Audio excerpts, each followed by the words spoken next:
প্রিয় দেশবাসী, শিশু, কিশোর কিশোরী, তরুণ তরুণী, ছাত্রছাত্রী, নারী পুরুষ, নবীন প্রবীণ, আপনাদের সকলের প্রতি আমার আন্তরিক সালাম ও গভীর শ্রদ্ধা।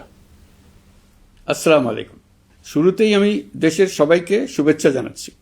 দীর্ঘ 17 বছর পর একটি উৎসব মুখর, অংশগ্রহণমূলক ও শান্তিপূর্ণ জাতীয় নির্বাচন সফলভাবে সম্পন্ন করার জন্য এই নির্বাচনের মাধ্যমে জনগণ, ভোটার, রাজনৈতিক দল, প্রার্থী, নির্বাচন সংশ্লিষ্ট প্রতিষ্ঠান ও আইনশৃঙ্খলা বাহিনী সম্মিলিতভাবে একটি প্রশংসনীয় নজির সৃষ্টি করেছে। ভবিষ্যতে বাংলাদেশের নির্বাচন কেমন হওয়া উচিত, এই নির্বাচন তার একটি উৎকৃষ্ট উদাহরণ হয়ে থাকবে। প্রিয় দেশবাসী, বিগত 18 মাস আমার উপর অর্পিত দায়িত্ব নিষ্ঠার সাথে পালন শেষে একটি নির্বাচিত সরকারের কাছে দায়িত্ব হস্তান্তরের প্রাক্কালে অন্তর্বর্তী সরকারের প্রধান উপদেষ্টা হিসেবে আজ আমি আপনাদের কাছ থেকে বিদায় নেবার জন্য উপস্থিত হয়েছি। আজ বিদায়ের দিনে 5ই অগস্টের কথা স্মরণ করে আপনাদের কিছু কথা বলব। কি মহা মুক্তির দিন ছিল সেদিনটি, সে কি আনন্দের দিন। বাংলাদেশিরা দেশে বিদেশে যে যেখানে ছিল আনন্দে চোখের পানি ফেলেছিল। দৈত্যের গ্রাস থেকে তরুণ ছাত্রছাত্রীরা দেশকে বের করে এনেছে, দেশ মুক্ত হয়েছে। কিন্তু দেশ সম্পূর্ণ অচল। এই অচল দেশটিকে কিভাবে সচল করা যাবে সেটা ছিল সবার মনে। অভ্যুত্থানের ছাত্র নেতারা ঠিক করল দেশকে সচল করার জন্য একটি সরকার লাগবে। সরকার গঠন ও চালাবার জন্য তারা আমাকে খবর দিল। আমি তখন বিদেশে, আমি দায়িত্ব নিতে রাজি না। তারা জাতির প্রতি কর্তব্য পালনের কথা বলে আমাকে রাজি করালো। 18 মাস পর এখন আমার যাওয়ার পালা। আমি আজ আমার কাজ হতে বিদায় নিতে আপনাদের সামনে এসেছি। আমাদের প্রথম কাজ ছিল দেশকে সচল করা। এটি ছিল সবচেয়ে কঠিন কাজ। যারা দেশকে লুটে পুটে খেত তারাই দেশের এই যন্ত্র চালাতো। তাদের একান্ত অনুগত লোকজন নিয়ে অভ্যুত্থানের সঙ্গে সঙ্গে সবাই পালিয়ে গেছে। বড় কর্তা পালিয়েছে, মাঝারি কর্তা পালিয়েছে, অন্যরা বোল পাল্টিয়েছে অথবা আত্মগোপনে চলে গেছে। কেউ নানাজনের সুপারিশ নিয়ে আসছে, তারা অভ্যুত্থানের গোপন সৈনিক ইত্যাদি। সরকারের ভেতর যারা পালিয়ে যাননি তাদের মধ্যে কাকে বিশ্বাস করবেন, কাকে বিশ্বাস করবেন না, এটি মহাসংকট হয়ে দাঁড়ালো। যতই মৃতদেহের অঙ্গ প্রত্যঙ্গবিহীন দেহের সন্ধান আসছিল ততই তারা চিহ্নিত হচ্ছিল। সেই থেকে 18 মাস চলে গেছে। অবশেষে 12ই ফেব্রুয়ারি আসলো। 1.5 যুগ পরে দেশে একটি জাতীয় নির্বাচন এবং ব্যাপক সাংবিধানিক পরিবর্তনের জন্য সর্বসম্মত জুলাই সনদের উপর গণভোট অনুষ্ঠান হলো। এই নির্বাচনে উৎসবমুখর পরিবেশ, দেশের সর্বত্র একটা ঈদের পরিবেশ ছিল যা আমাদের ইতিহাসে স্মরণীয় হয়ে থাকবে। এই প্রতিদ্বন্দ্বিতামূলক নির্বাচনে যারা জয়ী হয়েছেন তাদের আমি অভিনন্দন জানাচ্ছি। যারা পরাজিত হয়েছেন তাদেরকেও আমি অভিনন্দন জানাচ্ছি। হার জিতেই হলো গণতন্ত্রের সৌন্দর্য। যারা জয়ী হয়েছেন তারা মোট ভোটের প্রায় অর্ধেক পেয়েছেন। যারা জয়ী হতে পারেননি তারাও মোট ভোটের অর্ধেক পেয়েছেন। যারা জয়ী হতে পারেননি তারা এই জেনে আশ্বস্ত হবেন যে প্রায় অর্ধেক ভোটার আপনাদের উপর আস্থা রেখেছে। আগামী দিন নতুন সরকার দায়িত্ব গ্রহণ করবে। এর মাধ্যমে আমাদের 18 মাসের দায়িত্বের সমাপ্তি হবে। 24শে জুলাই মাসে বাংলাদেশের মানুষ এক অভূতপূর্ব অভ্যুত্থানের মধ্য দিয়ে তাদের মুক্তি, আকাঙ্ক্ষা ও মর্যাদার দাবি উচ্চারণ করেছিল। সেই সময় দেশ একটি গভীর রাজনৈতিক, অর্থনৈতিক, প্রাতিষ্ঠানিক ও মানবিক সংকটে নিপতিত ছিল। রাষ্ট্রযন্ত্রের উপর মানুষ আস্থা হারিয়ে ফেলেছিল। গণতন্ত্র হয়েছিল ধূলিসাৎ, ভবিষ্যৎ ছিল অনিশ্চিত। ঠিক সেই সংকটময় সময়ে আমাকে আহ্বান জানানো হয়েছিল একটি লক্ষ্য সামনে রেখে বাংলাদেশকে আবার স্বাভাবিক জীবনে ফেরানোর জন্য 3টি দায়িত্ব দেওয়া হয়েছিল: সংস্কার, বিচার এবং নির্বাচন। আমি ও আমার সহকর্মীরা সবাই আমরা সেই অঙ্গীকার রক্ষার চেষ্টা করে গেছি। কোথায় কতটুকু সাফল্য অর্জন করতে পেরেছি, কোথায় ব্যর্থ হয়েছি, সেই বিচারের ভার আপনাদের উপর থাকলো। আমাদের প্রচেষ্টায় কোনো ঘাটতি ছিল না। আমরা মানবতা বিরোধী অপরাধ, দুর্নীতি ও অনিয়মের বিচার প্রক্রিয়াকে রাজনীতি ও প্রতিশোধের ঊর্ধ্বে রেখেছি। আমরা ভঙ্গুর প্রতিষ্ঠানগুলোর প্রশাসনিক, বাণিজ্যিক, আর্থিক সংস্কারে হাত দিয়েছি, যাতে ভবিষ্যতে কোনো সরকার জনগণের ইচ্ছার বিরুদ্ধে নিজেকে স্থাপন করতে না পারে। আর সর্বোপরি আমরা একটি উৎসবমুখর, অবাধ, নিরপেক্ষ, শান্তিপূর্ণ, পরিচ্ছন্ন ও বিশ্বাসযোগ্য জাতীয় নির্বাচনের আয়োজন করেছি, যার মাধ্যমে জনগণ আবার তাদের ভোটাধিকার ফিরে পেয়েছে। এই নির্বাচন কেবল একটা ক্ষমতা হস্তান্তরের প্রক্রিয়া নয়, এটি বাংলাদেশের গণতান্ত্রিক ব্যবস্থার নতুন অভিযাত্রার সূচনা, নতুন বাংলাদেশের জন্ম। এই অর্জনের পেছনে যারা ছিলেন, জুলাইয়ে রাস্তায় নেমে আসা প্রতিবাদকারী তরুণ তরুণীরা, সেই সাহসী মানুষগুলো, শহীদ ও আহতরা, তাদের প্রতি আমি গভীর শ্রদ্ধা ও কৃতজ্ঞতা জানাচ্ছি। তাদের অভূতপূর্ব ত্যাগ ছাড়া এই পরিবর্তন সম্ভব হতো না। এই প্রক্রিয়া সফল করতে দেশের আবালবৃদ্ধ বনিতা সকলেই সহযোগিতা করেছেন। প্রাতিষ্ঠানিক দিক থেকে দেশের রাজনৈতিক দলসমূহ, নির্বাচন কমিশন, সকল আইনশৃঙ্খলা বাহিনী, সশস্ত্র বাহিনী, সরকারি কর্মকর্তা কর্মচারী ও প্রশাসনের প্রতিটি স্তরের সদস্যরা আন্তরিক সহযোগিতা করেছেন। আপনাদের প্রতি আমার আন্তরিক কৃতজ্ঞতা রইল। আপনাদের ধৈর্য, পেশাদারিত্ব ও আস্থার উপর ভর করেই এই পথ চলা সম্ভব হয়েছে। প্রিয় দেশবাসী, 24-এর গণ অভ্যুত্থানের সময় দেয়ালে দেয়ালে তরুণরা যে নতুন বাংলাদেশের স্বপ্ন এঁকেছিল, তার কেন্দ্র ছিল প্রাতিষ্ঠানিক সংস্কার। সেই প্রত্যাশা বাস্তবায়নে অন্তর্বর্তী সরকার প্রায় 130টি নতুন আইন ও সংশোধনী প্রণয়ন করেছে এবং প্রায় 600টি নির্বাহী আদেশ জারি করেছে, যার প্রায় 84% ইতিমধ্যে বাস্তবায়িত হয়েছে। এই সংস্কারসমূহ নাগরিক অধিকারকে সংহত করেছে, বিচার ব্যবস্থাকে শক্তিশালী করেছে এবং গুম, খুন ও বিচার বহির্ভূত হত্যার সংস্কৃতি যেন আর কখনো ফিরে না আসে সেটা নিশ্চিত করেছে। আমরা দায়িত্ব গ্রহণের সময় দেশের আইনশৃঙ্খলা পরিস্থিতি ছিল অত্যন্ত ভঙ্গুর। থানাগুলো ছিল পুলিশশূন্য, জনগণের মধ্যে আস্থার বদলে ভয় ও শঙ্কা তৈরি হয়েছিল। ধাপে ধাপে আমরা সেই অবস্থার পরিবর্তন ঘটিয়েছি। আজ পুলিশ আর মারণাস্ত্র ব্যবহার করে না, বেআইনিভাবে কাউকে তুলে নিয়ে যায় না, বন্দুকযুদ্ধের নামে হত্যা করে না, পুলিশ ও গোয়েন্দা বাহিনীর ভয়ে কাউকে ডিলিট বাটন চাপতে হয় না।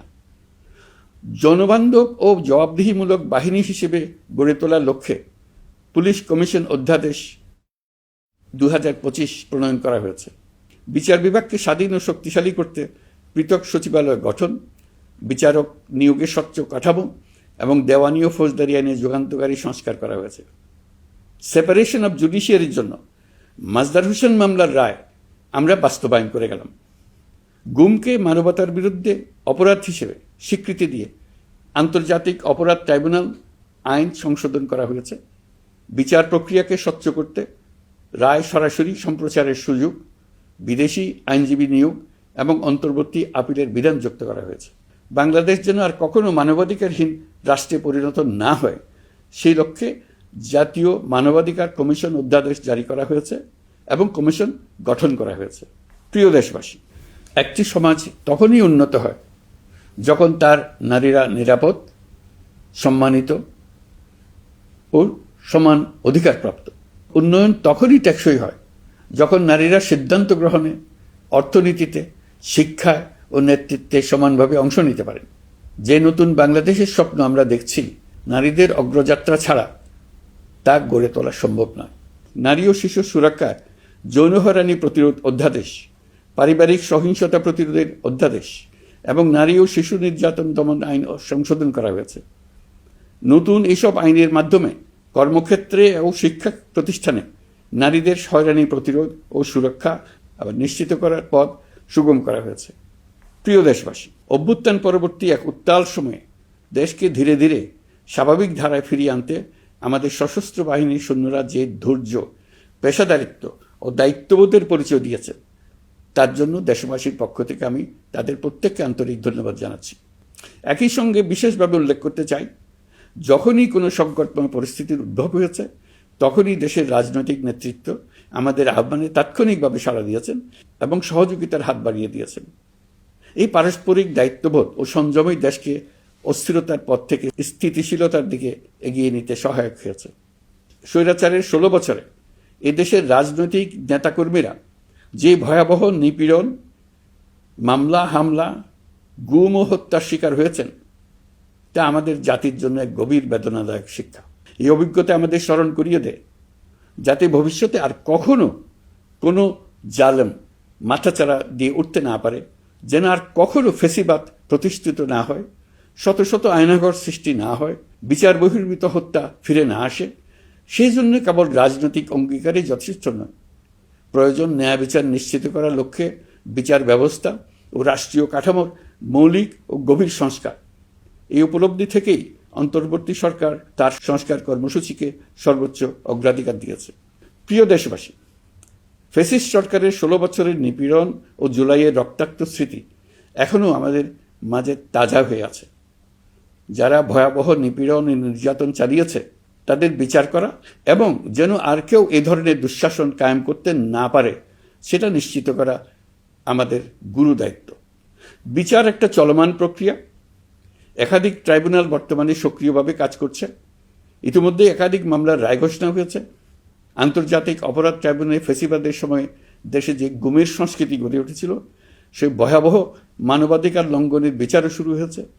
বেশ কিছু মামলার বিচারিক কার্যক্রম এখন শেষের পথে। আমরা আশা করছি আগামী দিনগুলোতেও বিচারিক প্রক্রিয়া অত্যন্ত নিরপেক্ষ ও স্বচ্ছতার সঙ্গে এগিয়ে যাবে। প্রিয় দেশবাসী, অন্তর্বর্তী সরকারের সবচেয়ে বড় অর্জন জুলাই সনদ, যার ভিত্তিতে গণভোটে বিপুল সংখ্যাগরিষ্ঠতায় তা বাস্তবায়নের সিদ্ধান্ত দিয়েছে দেশের মানুষ। জুলাই সনদের বাস্তবায়ন হলে ফেসিবাদ ফিরে আসার পথগুলো চিরতরে বন্ধ হয়ে যাবে। আশা করব এটা নির্ধারিত সময়ের সীমার মধ্যেই বাস্তবায়ন হবে।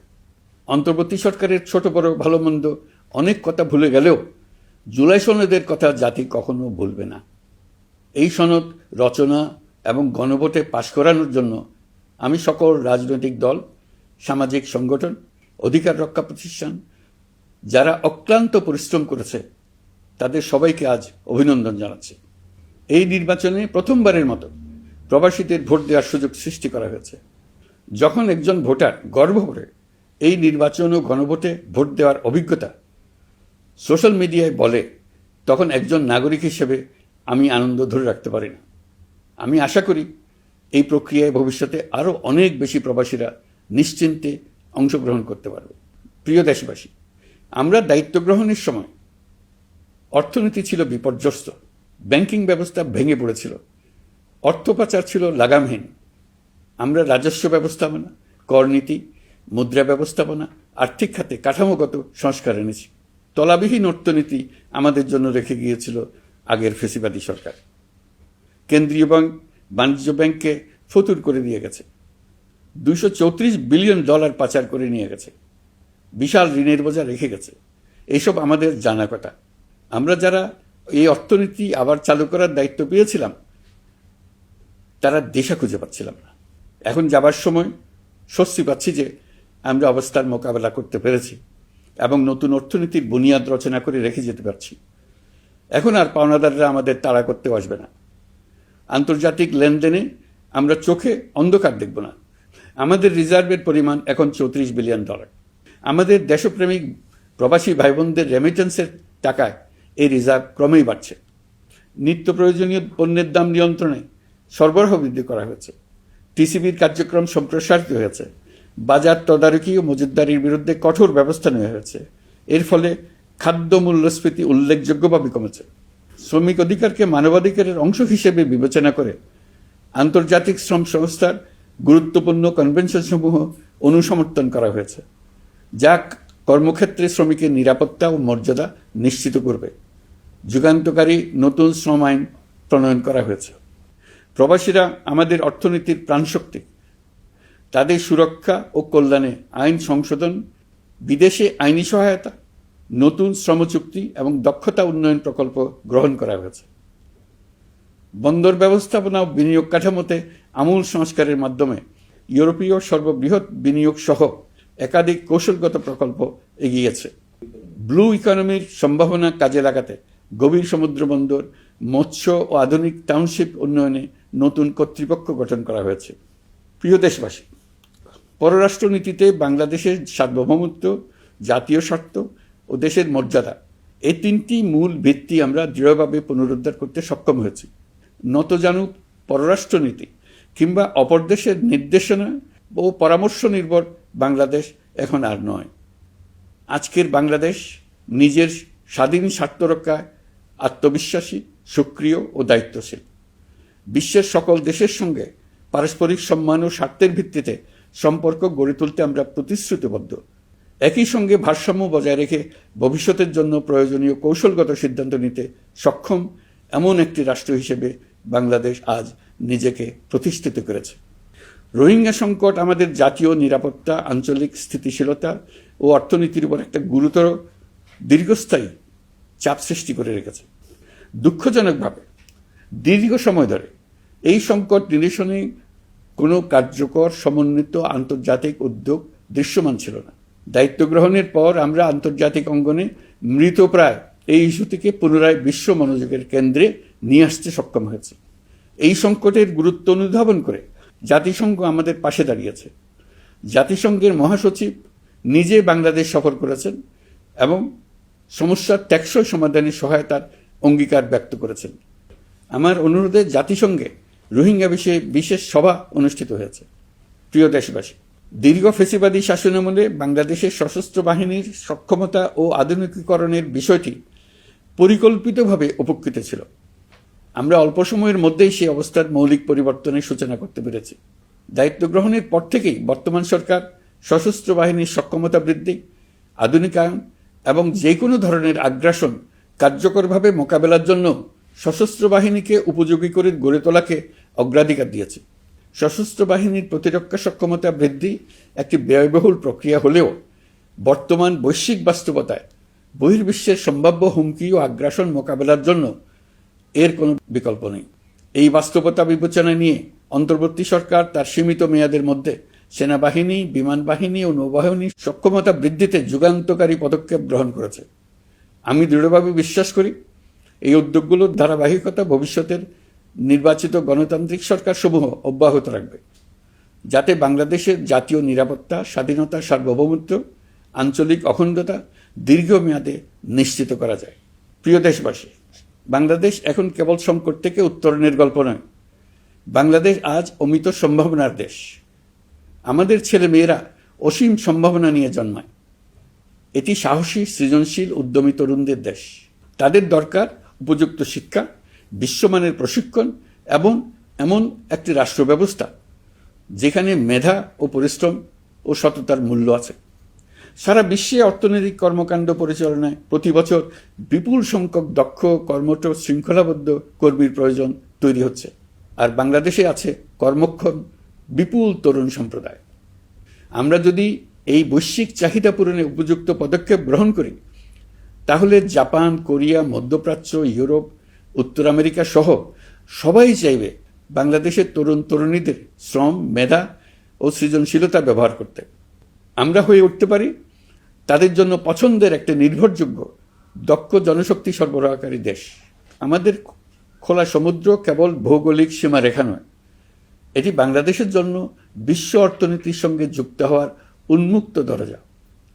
নেপাল, ভুটান ও সেভেন সিস্টার্সকে নিয়ে এই অঞ্চলে অর্থনৈতিক সমৃদ্ধির বিশাল সম্ভাবনা রয়েছে। অর্থনৈতিক অঞ্চল, বাণিজ্যিক চুক্তি ও শুল্কমুক্ত বাজারে প্রবেশের সুযোগের মধ্য দিয়ে এই অঞ্চলে একটি বৈশ্বিক উৎপাদন কেন্দ্র হিসেবে গড়ে ওঠার শক্তিশালী ভিত্তি প্রতিষ্ঠিত হবে। আমাদের বন্দরগুলোর দক্ষতা আন্তর্জাতিক পর্যায়ে নেবার জন্য সেরা আন্তর্জাতিক বন্দর পরিচালনা কোম্পানির সঙ্গে চুক্তির কাজে আমরা অনেক এগিয়ে এসেছি। এর দক্ষতা বাড়াতে না পারলে আমরা অর্থনৈতিক অর্জনে পিছিয়ে যাব। প্রিয় দেশবাসী, সম্প্রতি বাংলাদেশের সঙ্গে যুক্তরাষ্ট্রের একটি গুরুত্বপূর্ণ দ্বিপাক্ষিক বাণিজ্য ও শুল্ক চুক্তি সম্পন্ন হয়েছে। এই চুক্তি কেবল একটি বাণিজ্যিক সুবিধা নয়, এটি বাংলাদেশের অর্থনীতি, কর্মসংস্থান, শিল্পায়ন এবং আন্তর্জাতিক কূটনৈতিক অবস্থানকে দীর্ঘমেয়াদে শক্তিশালী করার জন্য একটি কৌশলগত ভিত্তি হিসেবে কাজ করবে। এই চুক্তির ফলে যুক্তরাষ্ট্রের বাজারে বাংলাদেশের জন্য প্রযোজ্য পারস্পরিক শুল্ক ভার রেসিপ্রোকাল ট্যারিফ 37% থেকে 19% কমে এসছে। এই চুক্তির একটা বিশেষ দিক হল যুক্তরাষ্ট্রে উৎপাদিত তুলা ও কৃত্রিম তন্তু ব্যবহার করে তৈরি পোশাক পণ্যে শূন্য পারস্পরিক শুল্ক সুবিধা। এটা একটা মস্ত বড় সুবিধা। এর মাধ্যমে যুক্তরাষ্ট্রের বাজারে শুল্ক সুবিধা পাওয়ায় বাংলাদেশি পোশাক আরও কম দামে যুক্তরাষ্ট্রে প্রবেশ করবে। যুক্তরাষ্ট্রের তুলা ব্যবহারের ফলে আমাদের সরবরাহ চেইন আরও বৈচিত্র্যময় ও স্থিতিশীল হবে। এটি বাংলাদেশের পোশাক শিল্পকে উচ্চ মূল্যের ও উন্নত মানের পণ্যের দিকে অগ্রসর হওয়ার সুযোগ করে দেবে। প্রিয় দেশবাসী, বাংলাদেশের অর্থনৈতিক ভবিষ্যৎ টেকসই, বৈচিত্র্যময় ও প্রযুক্তি নির্ভর করার লক্ষ্যে জাপানের সঙ্গে সম্পাদিত অর্থনৈতিক অংশীদারিত্ব চুক্তি একটি ঐতিহাসিক ও কৌশলগত অগ্রগতি। এই অংশীদারিত্বের একটি গুরুত্বপূর্ণ সুফল হল উৎপাদন ও রপ্তানির বহুমুখীকরণ। জাপানের সঙ্গে সহযোগিতার ফলে অটোমোবাইল যন্ত্রাংশ, ইলেকট্রনিক্স, রেলওয়ে সরঞ্জাম, গ্রিন টেকনোলজি এবং উচ্চমূল্যের শিল্পপণ্যে বাংলাদেশ ধাপে ধাপে যুক্ত হতে পারবে। এতে আমাদের ঝুঁকি কমবে এবং বৈশ্বিক বাজারে বাংলাদেশের অবস্থান আরও শক্তিশালী হবে। পৃথিবীর শিল্পোন্নত দেশগুলো আমাদের দেশে বিনিয়োগ করবে শুধু জাপানে শুল্কমুক্ত রপ্তানির সুবিধা গ্রহণ করার জন্য। প্রিয় দেশবাসী, আমরা চীনের সাথে আমাদের উন্নয়ন সহযোগিতা গভীরতর করেছি। গত বছর মার্চে বেজিংয়ে চীনের প্রেসিডেন্ট শি জিনপিংয়ের সাথে বৈঠকে আমরা দুদেশের মধ্যকার কৌশলগত অংশীদারিত্বকে নতুন পর্যায়ে উন্নীত করার প্রত্যয় ব্যক্ত করেছে। ইতিমধ্যে তিস্তা নদীর সামগ্রিক ব্যবস্থাপনা ও পুনর্বাসন প্রকল্পের বিষয়ে উল্লেখযোগ্য অগ্রগতি হয়েছে। নীলফামারীতে 1000 শয্যার একটি আন্তর্জাতিক মানের হাসপাতাল তৈরিতে দুদেশ একমত হয়েছে। এই কাজটি আমরা এগিয়ে নিতে পেরেছি। আমরা এমন একটি বাংলাদেশ গড়ে তুলতে চাই যে বাংলাদেশ শুধু স্বল্প মূল্যের শ্রমনির্ভর অর্থনীতি নয়, বরং দক্ষতা ও প্রযুক্তি ও মূল্য সংযোজন ভিত্তিক অর্থনীতিতে রূপান্তরিত হবে। তবে আমি স্পষ্টভাবে বলতে চাই, এই সম্ভাবনা বাস্তবে রূপ নিতে হলে 3টি বিষয়ের কোনো বিকল্প নেই: শিক্ষা, প্রশিক্ষণ এবং সততা। অতীতে রাষ্ট্রীয় ব্যবস্থাপনায় সীমাহীন দুর্নীতি, অসততা, অনিয়ম ও জালিয়াতিকে উৎসাহিত করা হয়েছিল। সেই সংস্কৃতি আমাদের পেছনে টেনে রেখেছিল, আমাদের বিশ্বাসযোগ্যতা ক্ষুণ্ণ করেছিল। নতুন বাংলাদেশকে সেই পথ থেকে সরে আসতে হবে। আমাদেরকে প্রতিজ্ঞাবদ্ধ হতে হবে নিয়ম মানায়, প্রতিশ্রুতি রক্ষা, মান বজায় রাখা, রাষ্ট্রের প্রতিটি স্তরকে দুর্নীতিমুক্ত করায়, স্বচ্ছতা ও দায়বদ্ধতা নিশ্চিত করা। প্রিয় দেশবাসী, আমরা শূন্য থেকে শুরু করিনি, শুরু করেছি মাইনাস থেকে। ধ্বংসস্তূপ পরিষ্কার করে প্রতিষ্ঠান দাঁড় করিয়ে তারপরে সংস্কারের পথ ধরেছে।